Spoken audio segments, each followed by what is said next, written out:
Hi everyone, my name is Teresa Ikpeyon. Alright, so today I'm going to be discussing something that is sensitive. I pray that God will give me the grace, but these issues need to be talked about because honestly, I don't know what's going on in society. It's so sad what's happening in our world today. So, anyway, the past weekend I've had back to back, I've been meeting people and coming across conversations where things are happening to women that should not be happening to back. It happened on Saturday, it happened on Sunday, it happened even yesterday, it happened. I'm like, oh God, I get it. Maybe I really need to talk about this subject. The issue is we have a lot of women playing the role of a breadwinner. I know that things have changed in society. We have more women in the workplace, in the marketplace, corporate settings, and all that. And sometimes you can't help it as a woman. Maybe you earn more than your husband, and these things happen. And if you want to look for someone that earns more than you, if you want to look for an odogo, you can be waiting and waiting forever. Do you understand? I don't have a problem with a woman earning more than her husband. What I have a problem with is when men are very okay that the woman should do everything, and then you're not doing anything. It's not normal. It's very sad. I heard over the weekend ladies in situations where, and then I'm sorry to say, but a lot of these men, I'm going to talk about 3 types of men, maybe 4. A lot of these men hide behind, oh, I'm doing business. The business you're saying you're doing, you nobody can trace that. We never see the fruit of this business. Some of them even hide behind pastoring. They ask, what are you doing? Oh, I am pastoring. With all due respect to businessmen and pastoring, the people that are genuinely doing it, please, I'm sorry, but I just have to say it because people use this as, and then the women will fall for it. And women, we need to be more discerning. Because if you hear about the ladies that are in these situations, it's so sad. A man will be in the house, a woman will take him, she will carry the child, she will be working with the child, and then at the end of 9 months, she will still hustle the money and go and pay for delivery. Recently, we heard about a lady, a full human being who died because of 500,000. Women, you don't want to find yourself in this situation. I know there are so many arguments, people were like saying different things and all that, but I listened to Dr. Olumide Emmanuel, and he says something that there are 2 kinds of people he does not help when they come to him for assistance. 1, he does not help people that come to ask him for rent. He does not help people that come to ask him for money for delivery for their wives. Why? Because rent, you have 1 year to plan for it. Delivery, you had 9 months to plan for it. Now, I know that things are hard, and these things is not set in stone. And then, as a man, you cannot just say, oh, my wife must. Maybe you go to the hospital and they tell you that it's 500,000 to do CS, and it's 100,000 to do natural delivery. And then you now start insisting that she must have natural delivery. Let me digress a bit to address this issue, because in this day and age, people are still insisting that the woman should give birth naturally. Hey, let me tell you the truth. When I was pregnant with my first child, I wanted to have a natural delivery. I read supernatural childbirth. I was making the confessions. I was trekking to work, being very active, eating less so that the child would be small and sizable. I did everything I was supposed to do. I had testimonies of people who went into labor after 7 minutes to give birth. When it came to my turn, what happened? I was in labor for 3 days. From a Friday afternoon to Sunday morning. I was in labor, the non-progressive labor. I couldn't eat. Sunday morning, they were like, oh, we need to induce you. I said, look, I don't have a problem with you inducing me, but I don't have the strength to push. I was literally begging for the CS. And when they did the CS and brought out the child, the cord was around the child's neck. Twice, according to the surgeon, we tied it in knots. How would that child have survived if I decided to go naturally? There are some things that you cannot just follow, just in every situation. God has more wisdom than me. Because if I had insisted on Hebrew women, I don't know what would have happened. Anyway, that's by the wayside. I'm saying it for those who keep insisting that their wives must give birth naturally. Maybe not even because of financial reasons, but because traditionally, you're upset that she has CS. What is wrong with CS? What is wrong with CS? Anyway, let me go back to that. So as a man, if your wife is taking it, you have to plan. She may have CS, she may have natural delivery. Be prepared for the both. And then if you're not prepared, then please, then don't take him. Because in that woman's case that died, she already had 2 kids. If things were tight at that point, you take a break. Yesterday, the story that I read was a woman. I don't know. You guys watch Judge Judy, the Judge Judy in Nigeria. I don't know. I don't really know. I think there are different programs now they have. I don't even know whether it's the lady. It's not the Ebuka one. It's a court case setting series. But I didn't say Ebuka, so I don't know this particular one. But I know that it was in Nigeria. A woman came to divorce the man. Why is she divorcing the man? Look, income earners. But the man is not doing anything. The man leaves her to do everything. They are married. They have 4 kids. And then that man takes off 2 weeks, 3 weeks, you won't see him. So she has to take care of those 3 children. She carries a child on her back to go and carry sand to end it. And I was just thinking to myself, women, why do we do these things to ourselves? You married this man, you made the mistake, you married a man who was not responsible. You had the first child. That first child, you'll be like, let me take a break. You now had the second one again. And for goodness sake, there's family planning. It's cheaper for you to spend money to buy family planning than for you to raise, apart from the financial, this of raising kids, you understand? The emotion, there's so much that goes into bringing up children. You've had 4 kids for this man in the space of 6 years. A man that is not available. Why do we do these things to ourselves? I don't understand. I didn't even have the patience to watch the whole thing. When the man came up to talk, he moved from his mother's house, which is red flag. He was depending on his mother for food, for everything, staying in his mother's house. Then they got married. When you're getting married, people contribute and all that. They managed to get an apartment, and that was it. Women, singles, please. Red flags. Let me talk about red flags. Now, I know that as a woman in love, because the truth of the matter is that when you're in love, I saw a post where the woman went for counseling and like, I didn't see the red flags. The person said, I thought it was a carnival. Red flags may mean may not even look like red flags. When you're in love, you're not objective, you're just carried away. If that is the situation, there are 2 things you can do. First of all, is pray. Now, the Bible says that we should watch and pray. There are some of you that have prayed, and God has shown you signs that this is how it is going to be after you marry, and you are not listening. Some of you, God has shown you a dream about the person.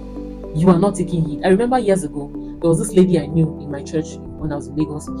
She said that before she married her husband, she had a dream that they got married, had 3 kids, and after that the man died. She said a day after, because she also had 3 kids in real life, and then after some time, I think after like 30 years of marriage, the man died. She now remembered the dream she had.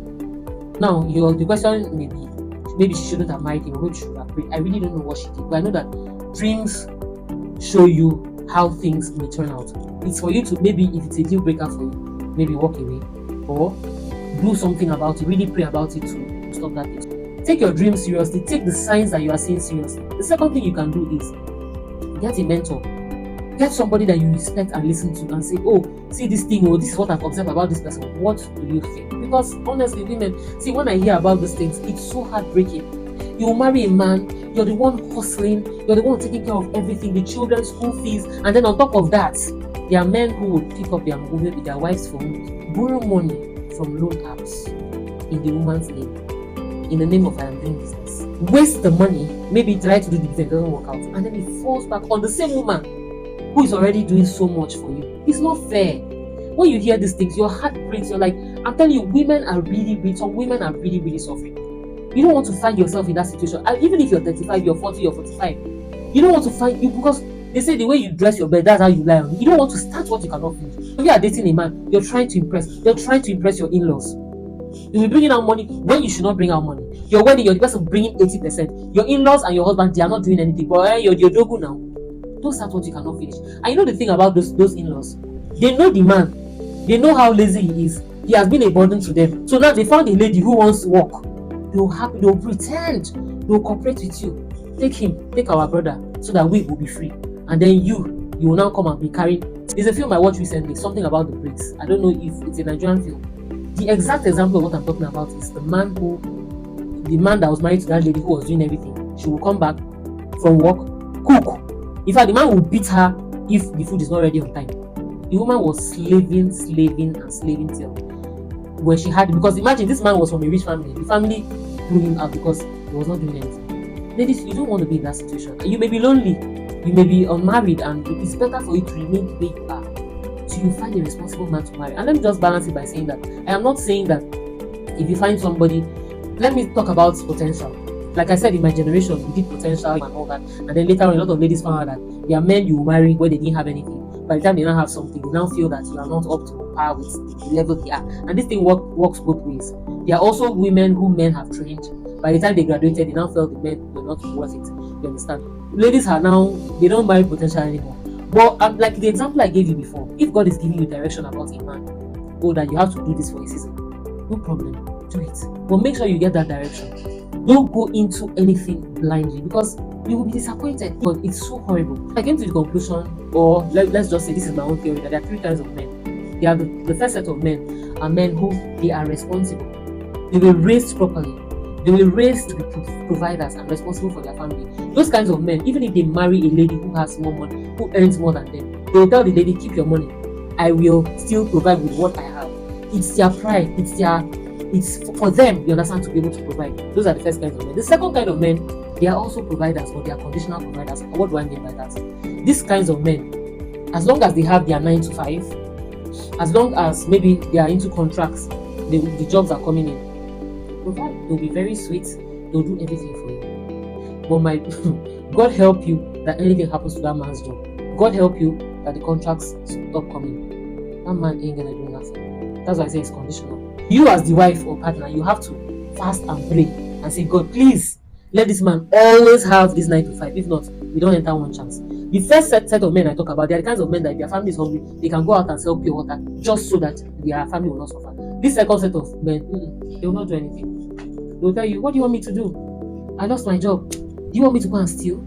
And then you, the woman, because you cannot watch your children hungry, you will now carry the burden and do everything you can to make sure that there's food in the house. Those kinds of men, they will not do anything. It is when the thing is flowing that they will do. Then the last set of men are the ones I talked about, who will cross leg, sit down in the parlor, eat, drop the plates for you.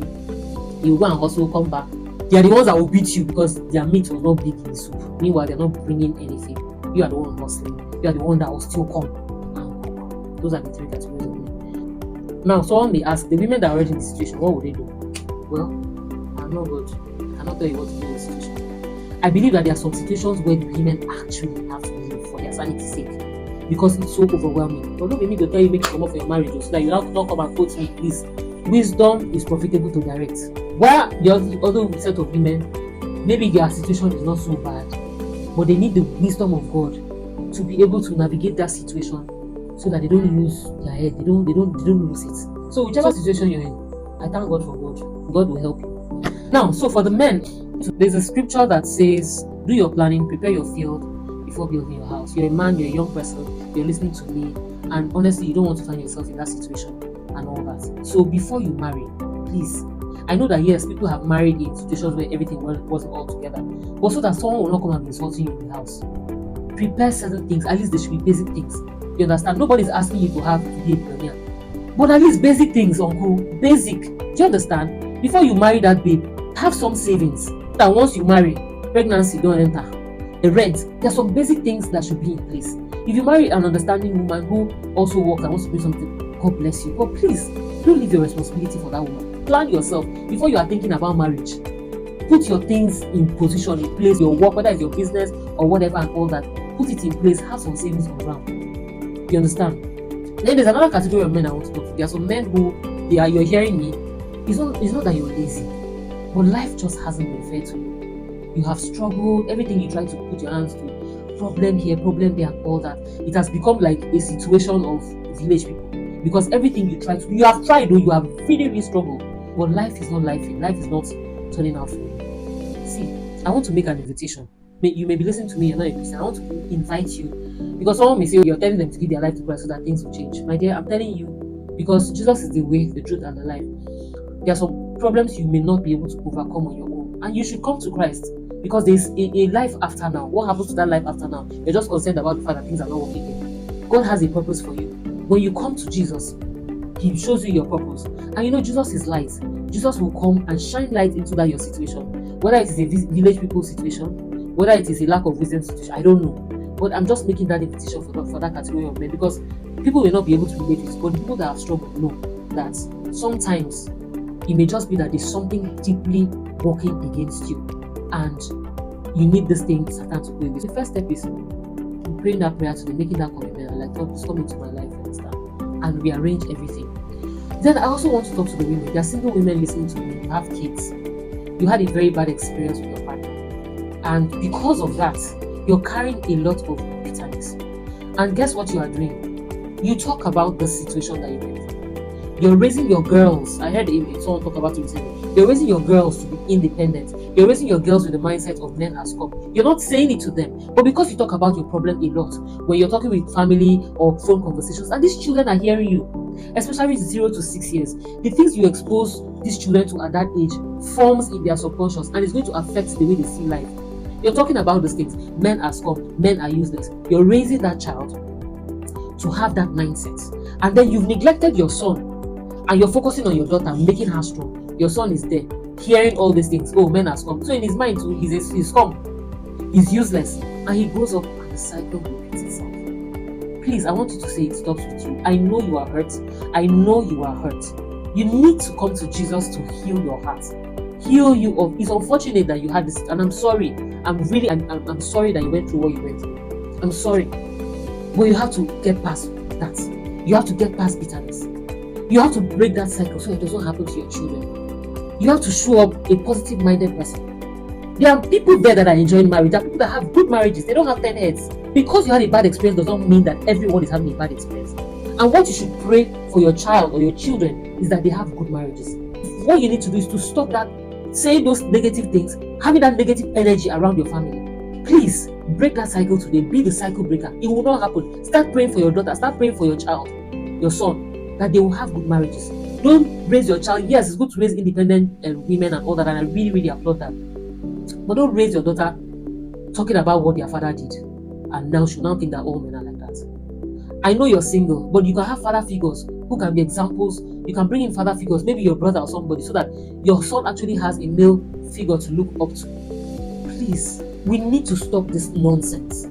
If something is wrong, be the cycle breaker in your generation. I hope I have made some sense. And I'm sorry, men, if you feel offended, but honestly speaking, if you're in that category of what I've said, you need to try. Please, if you're not ready, leave that lady. Leave her. I know she's vulnerable. I know leave her alone. Don't bring her into that kind of situation. Go and fix yourself. I'm sorry that we're not raised properly, but you can decide to raise yourself. Stop that nonsense. Don't bring anybody to that situation and make not just her suffer, but even the children. Please, let's stop this. Let's try and do better. God bless you all.